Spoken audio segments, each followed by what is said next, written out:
உஸ்மான் ரலியல்லாஹுடைய ஷஹாதத் எப்படி நடந்துச்சு? குர்ஆன் ஓதிக்கிட்டு இருக்காங்க, நஃபீலான நோன்பு வச்சிருக்கிறாங்க. எதிரிகள் என்ன செய்யறாங்கன்னு சொன்னா, உஸ்மான் ரலியல்லாஹு தஆலாவுடைய வீட்டை முற்றுகையிட்டு அவர்களை கொல்லணுங்கிற திட்டத்தோட வந்திருக்கிறாங்க. பெரிய யூதர்களுடைய சூழ்ச்சி. கொல்றதுக்காக வந்தவங்க எல்லாம் முஸ்லீம்களுடைய அடையாளத்தில் வந்தாங்களே தவிர அதுக்கு பின்னால இருந்து திட்டம் போட்டவங்க எல்லாமே யூதர். ஒரு கட்டத்தில் கைலுலாவுடைய சிறிய தூக்கம் தூங்கிட்டு இருக்காங்க, நோன்பு வச்சு. அந்த தூக்கத்தில் ஸல்லல்லாஹு அலைஹி வஸல்லம் அவர்கள் கனவுல போறாங்க, உஸ்மான் நோன்பு திறக்க நம்மள்கிட்ட வந்துருங்கிறாங்க. அப்படி நோன்பு திறக்க நம்மள்கிட்ட வந்துருங்கிறாங்க. அப்படின்னா என்ன அர்த்தம்? மூத்தா போக போறாங்கன்னு அர்த்தம், ஷஹீதாக போறாங்கன்னு அர்த்தம். உஸ்மான் ரலியல்லாஹு தஆலா புரிஞ்சிருச்சு, நம்மளுடைய கடைசி நேரம் நெருங்கிருச்சு. அப்படி குர்ஆன் எடுத்தாங்க, லுஹர் தொழுதாங்க, தொழுது முடிச்சுட்டு குர்ஆன் எடுத்து விரிச்சு ஓத ஆரம்பிச்சிட்டாங்க. அவருடைய மனைவி நாயிலா ரலியல்லாஹு அன்ஹா பக்கத்தில் உட்கார்ந்துருக்காங்க.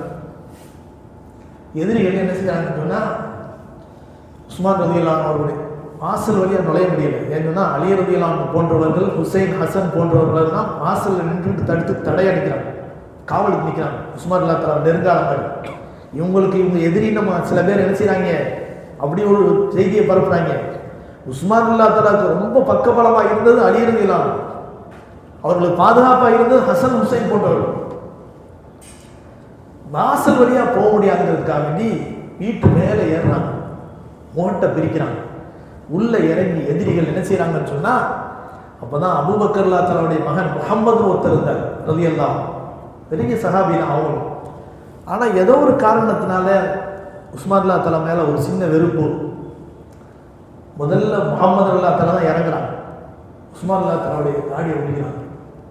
விட்ட போற நேரத்தில் உஸ்மான் ரலியல்லாஹு தஆலா சொன்னாங்க, சிரிச்சாங்க. என்ன சிரிக்கிறீங்கன்னு கேட்டாங்க.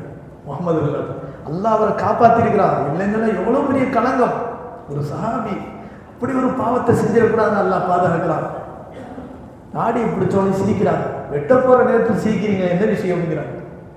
இந்த தாடி உங்களுடைய தந்தை எவ்வளவு முஹப்பத்தா, எவ்வளவு அன்பா, பாசமா, செல்லமா எத்தனை தடவை உங்க தாடியை பிடிச்சிருப்பா தெரியுமா? அவருடைய மகன் முஹம்மத், நீ என்னை கொல்றதுக்காக பிடிக்கிறிய, இந்த நிலைமையை நான் நினைச்சு சிரிச்சேன் அப்படிங்கிற. முஹம்மது ரலியல்லாஹு தஆலா உடனே ஆஹா நம்ம பெரிய தப்பு பண்ண போறோம் அப்படின்னு நினைச்சு பின்வாங்குறாங்க.